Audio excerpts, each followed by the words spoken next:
गुरु ब्रह्मा गुरु विष्णु गुरुदेव महेश्वर गुरुदेव परम ब्रह्म तस्मै श्री गुरुवे नमः। आज के सकलके गुरु पूर्णिमार शुभेच्छा जानाई। आशा करी तोमरा सबाई भालो आछो बंधुरा।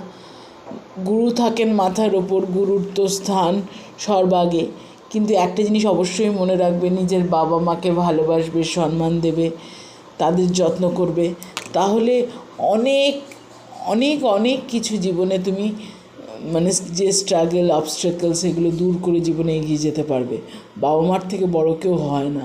আজকে আমার বাবা মা নেই, চলে গেছেন অনেক তাড়াতাড়ি, তাই খুব রিয়েলাইজ করি যে বাবা মা না থাকলে পৃথিবীটা কিন্তু অন্ধকার।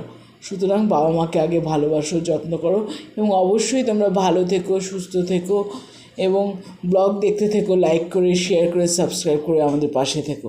আচ্ছা, এবার চলে আসবো মিঠুনের কাছে। আজকে কি রান্না হয়েছে আমাদের প্রথম পাত থেকে শেষ পাত জেনে নেব যে আজকে আমাদের আইটেমগুলো কি কি আছে। নমস্কার বন্ধুরা, চলে এসেছি আমি মিঠুন দুপুরের খাবার দাবার নিয়ে। প্রথমেই আছে আমাদের আজকে সাদা ভাত, আছে কাঁকড় ভাজা, আছে কচুর গাঁটি আলু দিয়ে ঝোল, আলু দিয়ে চিংড়ি মাছের ঝোল। এটাই আজকে আমাদের দুপুরের মেনু। ও অবশ্য বললো কাঁকড় ভাজা। কাঁকড় ভাজাটা এক্স্যাক্টলি হয়তো তোমরা বুঝবে না, ও কাঁকরোল ভাজা বলতে গিয়ে কাঁকড় বলেছে।